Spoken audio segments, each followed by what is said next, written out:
What's up gamers, DreamcastGuy here, reviewing today Yooka Laylee. In the mid-90s, there was a bit of a revolution in the land of game development. With consoles like the Nintendo 64 coming out, people were able for the first time to create awesome 3D experiences for us to play through that broke barriers and blew minds. Of all the studios working on this new generation of platformers, none was more famous than Rare. Their creations like Conker's Bad Fur Day and Banjo-Kazooie were regarded as some of the best titles in decades. Unfortunately, as the years passed, these talented programmers seem to have lost their passion and their games started to totally suck. Flash forward to 2015, and suddenly a Kickstarter appeared headed by ex-Rare employees looking for donations to build what they envisioned as the ultimate retro-styled adventure. Now that I finally have it in my hands though, I'm not sure they actually fulfilled that promise. Let me just begin by saying that Yooka Laylee is fun, maybe even more fun than the old school projects that made them popular originally, but what holds it back is the hundreds of tiny glitches.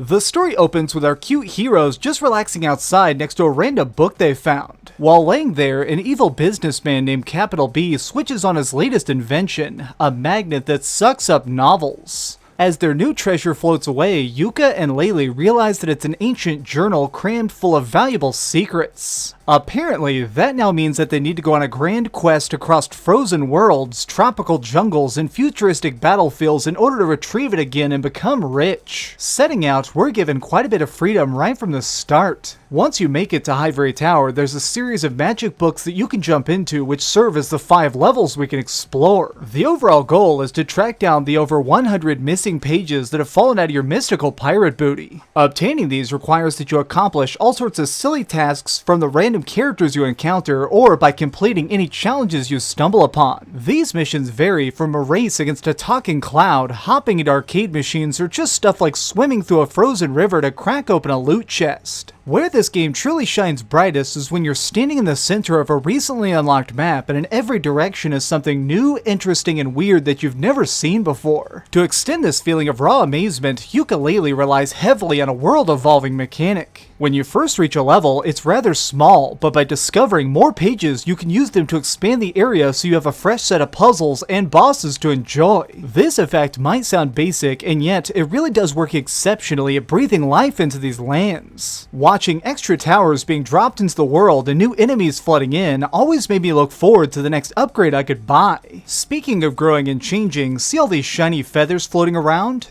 You're gonna need a ton of those, so make sure you keep an eye out for them at all times. These are essentially money that can be spent at the snake shop to purchase new moves for Yooka Laylee to do. Make sure you don't think of these as just minor skill bonuses to make fighting easier. These are absolutely required to keep progressing, something I kinda wish the game had told me, so I started getting them faster. Soon you'll be able to dive underwater, shoot sonic waves, and float across gaps. That is if you don't give up with frustration before then because of the controls. By far, the biggest issue that this project has is that there seems to be a slight delay to every action you try to perform. If you believe that's not a big deal, then wait until you're trying to zap a moving target or pull off a super jump. At one point, I got stuck for 15 minutes just trying to get down a very easy puzzle hallway due to the fact that the buttons simply took too long to function. What I'm supposed to do here is hop over these spike walls, moving up a little bit each leap. Pretty straightforward, right? Well, it would be if you didn't have to wait a full half second between when you press jump and when Yooka Laylee decides to get off his freaking ass and do the action. This delay can make some sections of the game nearly impossible. Like here, all I need to do is roll into a ball and bounce across some ledges. Oh wait, I'm stuck falling into gaps because pressing jump might as well have a loading screen attached to it. That being said, when you're left in large open parts where you can run at max speed and spin dash enemies, it helped me let off some steam between all these glitches. Yooka Laylee treads a strange line of being annoying and super entertaining, but these two sides of it are constantly at war. Learning about a secret path and getting to race through it is fun. Seeing the camera get stuck on a rock though, causing you to die is terrible. Fighting an icy boss is awesome, but when his character model screws up and his bullets get locked in the ground, making him unable to attack you, you remember that this is a very cheaply made game. I want to love this project, I really do, but there's too much wrong with it. All the footage you're seeing in this video was recorded after I installed the day 1 patch, so it's hard to pretend that this is ever gonna get any better. Hopefully we get some major updates in quickly to make this the true gem it should be. Okay, so we've heard some good and some bad, but let's over to the ratings board and put a big number on it. I am giving Yooka Laylee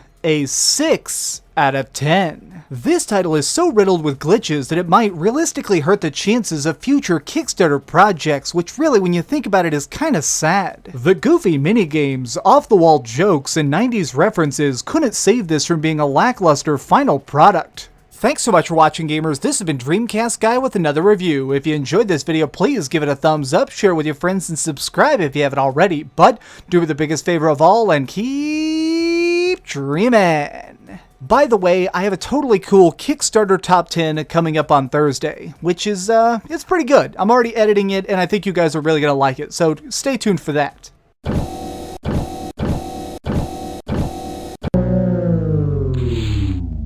Thanks so much for watching. If you liked this video, maybe check out my last video. Please subscribe, and if you want, share this somewhere with your friends.